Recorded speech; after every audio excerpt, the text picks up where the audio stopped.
Bulletin में आज बात करेंगे कल वोटिंग से पहले वोट जिहाद पर मचे हुए बवाल की। महाराष्ट्र में समाजवादी पार्टी के प्रदेश अध्यक्ष अबू आजमी की मुफ्ती सलमान से मुलाकात हुई। वहीं मुफ्ती सलमान, जिसे हिंदुओं के खिलाफ हेट स्पीच को लेकर पहले गिरफ्तार किया जा चुका था। महाराष्ट्र में 20 घंटे के बाद वोट डाले जाने वाले हैं। महायुति हो या महाविकास आघाड़ी, सबके अपने अपने जीत के दावे हैं, लेकिन वोटर के दिल में कौन है, इसकी तस्वीर तो 23 नवंबर को ही साफ होगी। इधर महाराष्ट्र के पूर्व गृह मंत्री अनिल देशमुख की कार पर पथराव हो गया। अनिल देशमुख के सिर पर चोट आई है। बात उत्तर प्रदेश उपचुनाव की। समाजवादी पार्टी ने चुनाव आयोग को खत लिखकर मांग की है कि वोटिंग के दौरान मुस्लिम महिलाओं के बुर्के या उनकी आईडी की जांच नहीं होनी चाहिए। वहीं उत्तर प्रदेश के बुरहानपुर में एक धार्मिक स्थल को लेकर जबरदस्त हंगामा हो गया। दो गुट आमने सामने आ गए, जमकर पत्थर चले। बात दिल्ली की करें तो यहां प्रदूषण ने अपने सारे रिकॉर्ड पिछले तोड़ दिए हैं। स्कूल बंद कर दिए गए हैं। सुप्रीम कोर्ट का भी सख्त रवैया सामने आया है। सारी तमाम खबरें, महत्वपूर्ण खबरें, लेकिन सबसे पहले बात वोट जिहाद की। महाराष्ट्र में वोटिंग से एक दिन पहले, मात्र एक दिन पहले, वोट जिहाद का मुद्दा एक बार फिर गर्मा गया। बीजेपी ने समाजवादी पार्टी पर वोट जिहाद का आरोप लगाया है। बीजेपी प्रवक्ता शहजाद पूनावाला ने सोशल मीडिया एक्स पर अबू आजमी की मुफ्ती सलमान से मुलाकात की तस्वीर शेयर की। आपको बता दें कि मुफ्ती सलमान को हिंदुओं के खिलाफ हेट स्पीच के मामले में पहले गिरफ्तार किया जा चुका है। शहजाद पूनावाला ने इस मुलाकात को लेकर सवाल भी उठाए। उन्होंने कहा कि मुफ्ती सलमान ने इस दौरान अबू आजमी से नबी की गुस्ताखी पर सजा दिलाने समेत 2 मांगे रखी। गौर करिएगा, शर्तें रखी गई है।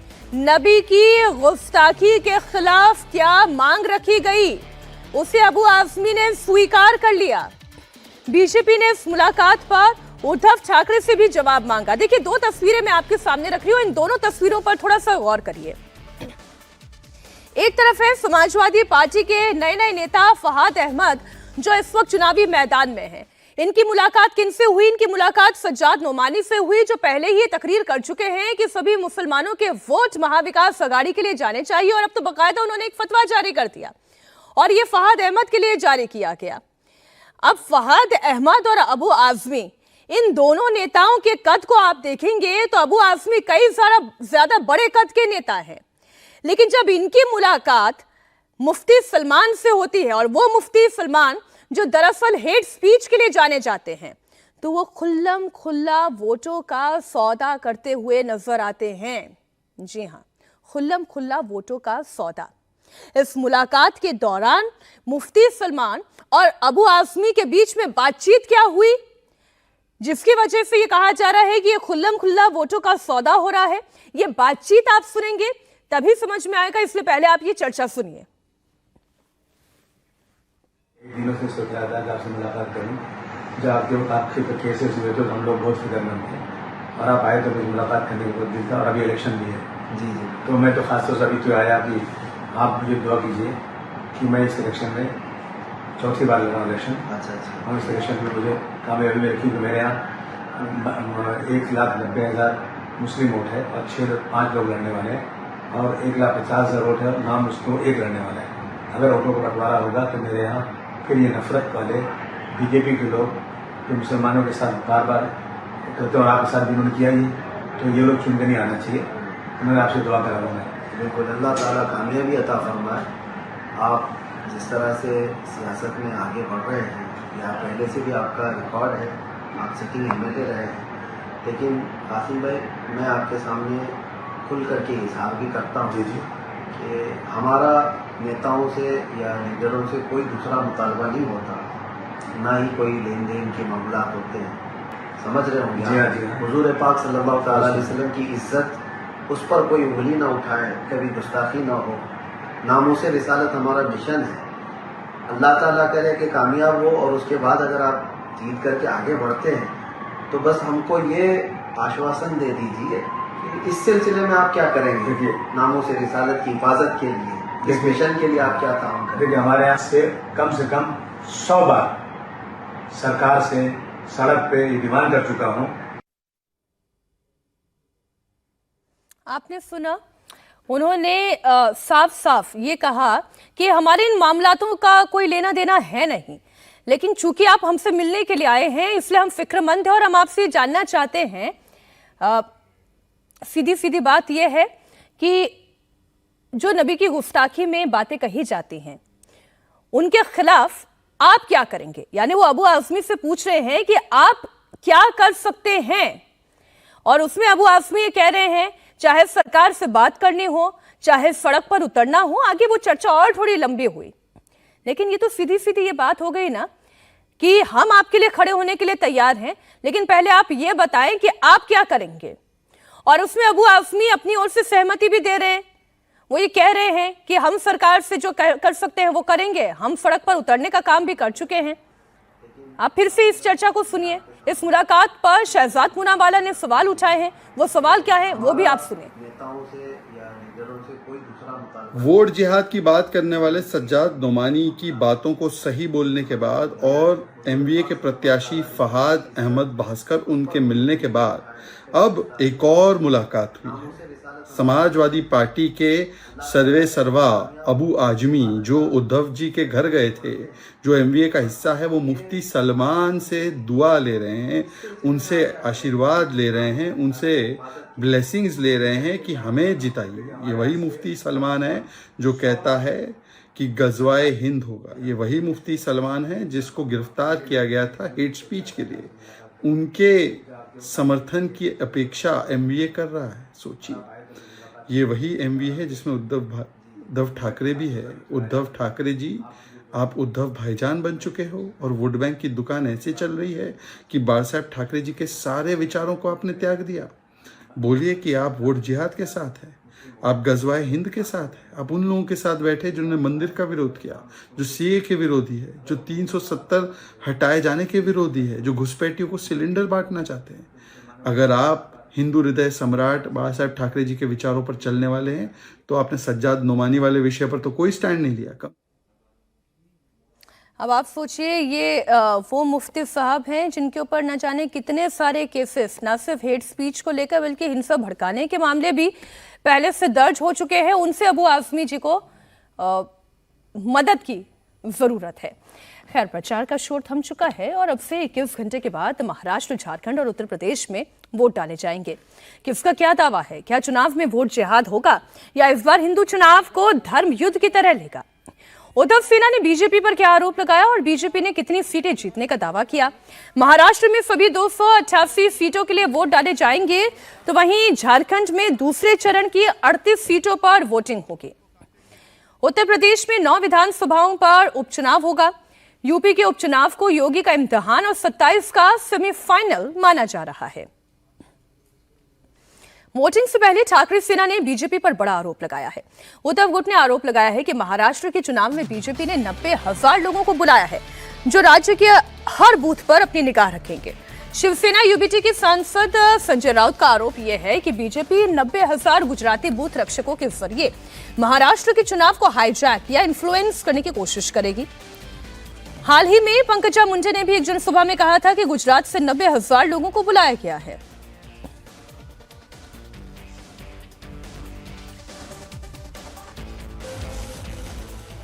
अगले 21 घंटे सभी राजनीतिक दलों के लिए भारी है कि आखिर 21 घंटे में बाजी पलटेगी।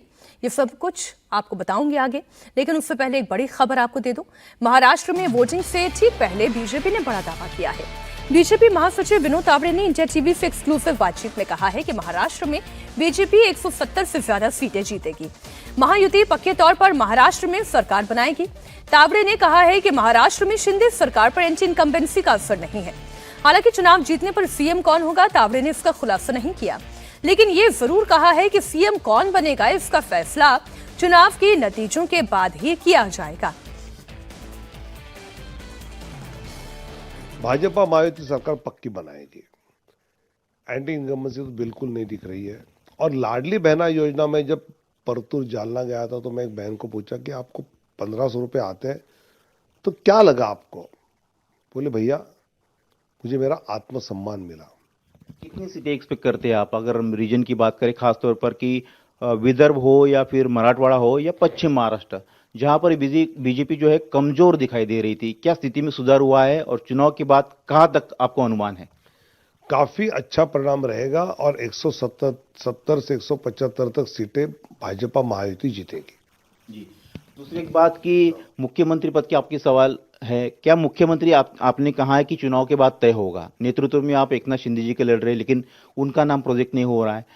रही बात अजित पवार की पार्टी की और बीजेपी की, तो ये किन स्थितियों में बनेगा, किस फॉर्मूले पर बनेगा, कैसा मुख्यमंत्री बनेगा? मतलब फॉर्मूला यह तय हुआ है कि चुनाव भाजपा महायुति एकनाथ शिंदे के नेतृत्व में लड़ेगी और मुख्यमंत्री का उम्मीदवार नतीजों के बाद क्या स्थिति आती है उसके आधार पर एकनाथ शिंदे, देवेंद्र जी, अजीत दादा और केंद्रीय नेतृत्व भाजपा का ये मिलकर तय करेंगे। यानी कि परिस्थिति के आधार पर मुख्यमंत्री बनाया जाएगा। उस समय इसका निर्णय होगा।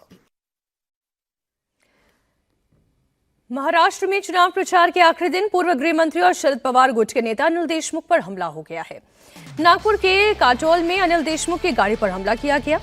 उनकी कार पर पत्थर मारे गए। इस हमले में अनिल देशमुख घायल हो गए हैं। उन्हें अस्पताल ले जाया गया। हमले के बाद अनिल देशमुख की कार पर बड़ा सा पत्थर भी दिखाई दिया। इसके बाद एक तस्वीर भी आई जिसमें अनिल देशमुख के सिर से खून बहता हुआ दिखाई दे रहा है। घायल होने के बाद अनिल देशमुख को अस्पताल में भर्ती कराया गया है। अनिल देशमुख पर यह हमला तब हुआ जब वो प्रचार करके लौट रहे थे। तभी जलालखेड़ा रोड पर अज्ञात बदमाशों ने उनकी कार पर पत्थर फेंक दिया। एक पत्थर उनकी कार के सामने वाले शीशे में जाकर लगा, जबकि दूसरा पत्थर कार के पिछले शीशे में लगा। पत्थर लगने से कार का शीशा टूट गया और अंदर बैठे हुए देशमुख के सिर पर चोट आई। इससे वो घायल हो गए।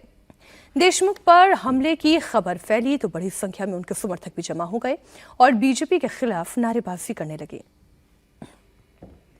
ये तस्वीरें इस वक्त आप देख रहे हैं। अनिल देशमुख के सिर पर गंभीर चोट आई है और बहुत ज्यादा खून रिसता हुआ दिखाई दे रहा है। हालांकि उन्हें फौरन अस्पताल ले जाया गया, जहां पर उनका इलाज किया गया। इसकी भी तस्वीरें आ चुकी हैं। जैसे ही अनिल देशमुख पर ये हमला हुआ, इसके बाद अनिल देशमुख के समर्थक भी बड़ी संख्या में एकत्रित हो गए। बीजेपी के खिलाफ नारेबाजी भी हुई। एक सुनसान जगह पर कार पर अचानक से ये पथराव हुआ है। पथराव करने वाले कौन है, अभी फिलहाल इसकी जांच की जा रही है। अनिल देशमुख पर हमला किसने किया, पुलिस इसकी जांच कर रही है। और इसी बीच महाविकास अघाड़ी ने बीजेपी और महायुति सरकार पर हमला करने का आरोप लगा दिया। शरद पवार गुट का आरोप यह है कि अनिल देशमुख पर यह हमला बीजेपी के वरिष्ठ नेताओं के इशारे पर किया गया। बीजेपी हार के डर से बौखला गई है, इसलिए अनिल देशमुख को टारगेट किया गया। वहीं उद्धव गुट के नेता संजय राउत ने अनिल देशमुख पर हुए हमले को पॉलिटिकल अटैक करार दिया। संजय राउत ने सोशल मीडिया पर लिखा कि यह हमला अनिल देशमुख की हत्या के इरादे से किया गया है। अनिल देशमुख पर यह हमला डिप्टी सीएम देवेंद्र फडणवीस के गृह जिले नागपुर में हुआ। ये एक पॉलिटिकल अटैक है। हमलावरों ने अनिल देशमुख की हत्या के इरादे से ही उन पर अटैक किया है। हालांकि बीजेपी ने देशमुख के आरोपों को खारिज करते हुए कहा कि यह सहानुभूति बटोरने का एक स्टंट है। महाराष्ट्र की कानून व्यवस्था, लॉ एंड ऑर्डर पूरी तरह से खत्म हो गई। इस राज्य में चुनाव में इस प्रकार की भयंकर हिंसा कभी नहीं हुई थी। देवेंद्र फडणवीस विद्यमान गृह मंत्री है। उनके शहर में महाराष्ट्र के पूर्व गृह मंत्री अनिल देशमुख के ऊपर उनको मारने की साजिश, उनकी हत्या करने की साजिश और उनको जिस तरह से हमला किया, आपने देखा उसका वीडियो, पूरा सर टूट गया है, फूट गया है। कौन जिम्मेदार है? चुनाव आयोग के हाथ में पूरे सूत्र रहते हैं ना, तो सबसे पहले चुनाव आयोग जिम्मेदार है, जो महाराष्ट्र की हालत खराब हो गई है। कल उत्तर प्रदेश में 9 सीटों पर उपचुनाव होना है, जिसे 2027 के चुनाव का सेमीफाइनल कहा जा रहा है। वोटिंग से पहले समाजवादी पार्टी को पुलिस का डर सता रहा है। समाजवादी पार्टी ने चुनाव आयोग को खत लिखकर मांग की है कि वोटिंग के दौरान मुस्लिम महिलाओं के बुर्के या उनकी आईडी की जांच नहीं होनी चाहिए। समाजवादी पार्टी उत्तर प्रदेश के अध्यक्ष श्याम लाल पाल की तरफ से भेजे गए इस खत में कहा गया है कि लोकसभा चुनाव के दौरान पुलिस ने आईडी चेक करने के बहाने महिला मुस्लिम वोटर्स के बुर्के को हटाकर उन्हें डराया। इससे बड़ी संख्या में मुस्लिम महिलाएं बिना वोट डाले ही मतदान केंद्रों से वापस लौट गईं। इस खत में चुनाव आयोग से मांग की गई है कि वो आदेश जारी करे कि पुलिस किसी वोटर का आईडी जांच न करे, क्योंकि आईडी जांच करने का अधिकार मतदान अधिकारी के पास है, पुलिस के पास नहीं है। आइए मैं आपको दिखाती हूं समाजवादी पार्टी का वो लेटर जिसे उनके यूपी अध्यक्ष श्यामलाल पाल ने चुनाव आयोग को भेजा है। इसमें पॉइंट नंबर 1 में ही चुनाव आयोग से मांग की गई है कि वो आदेश जारी करें कि कोई पुलिस वाला किसी वोटर की आईडी कार्ड की जांच नहीं करेगा। इस लेटर के पॉइंट नंबर 3 में कहा गया है कि मतदान केंद्र पर तैनात पुलिस वालों को आईडी चेक करने का कोई अधिकार नहीं है। चुनाव आयोग ने यह अधिकार मतदान अधिकारी को दिया है। इस चिट्ठी में आगे लोकसभा चुनाव का जिक्र है। इसमें दावा किया गया है कि पुलिस वालों ने मुस्लिम महिलाओं के बुर्के की चेकिंग के बहाने उन्हें परेशान किया था। कई मुस्लिम महिलाएं बिना वोटिंग के वापस लौट आईं। इस वजह से मतदान का प्रतिशत प्रभावित हुआ था। इस खत में अखिलेश की पार्टी ने क्या मांग की है आपको बताती हूं। इस खत में मांग की गई है कि चुनाव आयोग ने सभी 9 विधानसभा क्षेत्रों के रिटर्निंग ऑफिसर, जिला अधिकारी और मतदान अधिकारी को आदेश दिया कि मतदान के दिन कोई भी पुलिसकर्मी किसी वोटर के आईडी की जांच नहीं करेगा। इस खत में चुनाव आयोग के नियमों का विस्तार से जिक्र भी किया गया है। इस चिट्ठी के बाद यूपी के डिप्टी सीएम ब्रजेश पाठक ने समाजवादी पार्टी पर पलटवार किया। ब्रजेश पाठक ने कहा कि संस्थाओं पर सवाल उठाना समाजवादी पार्टी का पुराना शगल रहा है। चुनाव आयोग का जो भी दिशा निर्देश होगा वो सभी को मान्य होगा। हमारे साथ डिप्टी सीएम ब्रजेश पाठक जी मौजूद हैं। सर, परसों उपचुनाव होने वाला उत्तर प्रदेश में समाजवादी पार्टी ने चिट्ठी लिखी है और कहा है कि किसी भी पुलिसकर्मी को मतदाता पहचान पत्र करने, मतलब जो पहचान पत्र को चेक करते हैं वो ना करने दिया जाए। देखिए, निर्वाचन आयोग के जो भी दिशा निर्देश हैं, हम सभी राजनीतिक दल उसका पालन करते हैं। समाजवादी पार्टी का ये पुराना सगल है संवैधानिक संस्थाओं पर उंगली उठाना। जो भी नियम कानून के तहत होगा हम सबको मान्य है। अब खबर मध्य प्रदेश से, जहां बुरहानपुर में धार्मिक स्थल को लेकर 2 समुदाय आपस में भिड़ गए। एक पक्ष चबूतरे को दरगाह बता रहा है तो दूसरा पक्ष नवनाथ बाबा की समाधि। इसी मुद्दे को सुलझाने को लेकर दोनों पक्षों के बीच प्रशासन ने पंचायत बुलाई थी, लेकिन बात बनने की बजाय बात और बिगड़ गई। इसके बाद जमकर पत्थरबाजी हो गई, जिसमें दोनों पक्ष के 4 लोग घायल बताए जा रहे हैं। पत्थरबाजी के बाद इलाके में भारी पुलिस फोर्स तैनात की गई। पुलिस ने इलाके में फ्लैग मार्च किया। फिलहाल इलाके में तनाव की स्थिति बनी हुई है। जो पथराव हुआ है उसके बाद की ये तस्वीरें इस वक्त हम आपके सामने रख रहे हैं। बुरहानपुर की एक घटना जहां धार्मिक स्थल को लेकर ये तनाव हुआ और देखते ही देखते माहौल इतना बिगड़ गया कि दोनों समुदायों के बीच में पत्थरबाजी हो गई। ये पूरी पत्थरबाजी और इस विवाद का कारण एक चबूतरा है। गांव में भारी संख्या में इस वक्त पुलिस की तैनाती की गई है। उतनी बार जबरदस्ती भतरे आके बारे वो दरगाह का मसला था। दरगाह के मसले में उन्होंने पीआई भी आए थे, साहब भी आए थे। उनमें आपस में कंप्रोमाइज कर रहे थे तो उन्होंने पंचायत पे पहले झगड़े चालू कर दिए। फिर वहाँ से चीखा मारते मारते फिर इधर आएगा घरों को मारने के। कितने लोग घायल आपके? हमारे 3 लोग आए। 25-30 जने थे वो मारने वाले हमारे को। हाँ, ठीक है। हमारे को मारने वाले 25-30 जने थे। हम अकेले औरतें हमारे आदमी को मार रहे थे। आगे रह के पत्थरे उठा रहे थे, ईटा पत्थरे पूरे हमारे बाड़े में पूरे पड़पन पड़ी ईटा उसकी मट। थोड़ा पीछे से बना लें। अब पूरा विवाद क्या है ये विस्तार से आपको समझाती हूँ। मामला बुरहानपुर के भिरोता गांव का है। यहाँ पर एक चबूतरा है जिसे हिंदू समुदाय के लोग नवनाथ बाबा की समाधि स्थल बताते हैं, जबकि मुस्लिम समुदाय का कहना है कि ये मजार है। हिंदू जहाँ लंबे समय से पूजा पाठ कर रहे हैं, मुस्लिम पीर की मजार बताते हैं, इस पर चादर चढ़ाते हैं। ये विवाद तब शुरू हुआ जब हिंदू समुदाय ने इस चबूतरे को भगवा रंग में रंग दिया। मुस्लिम समुदाय ने इसकी पुलिस से कंप्लेन कर दी। पुलिस ने इसी बीच बचाव के लिए एक बैठक बुलाई, जहां विवाद बढ़ गया और दोनों तरफ से पत्थरबाजी होने लगी।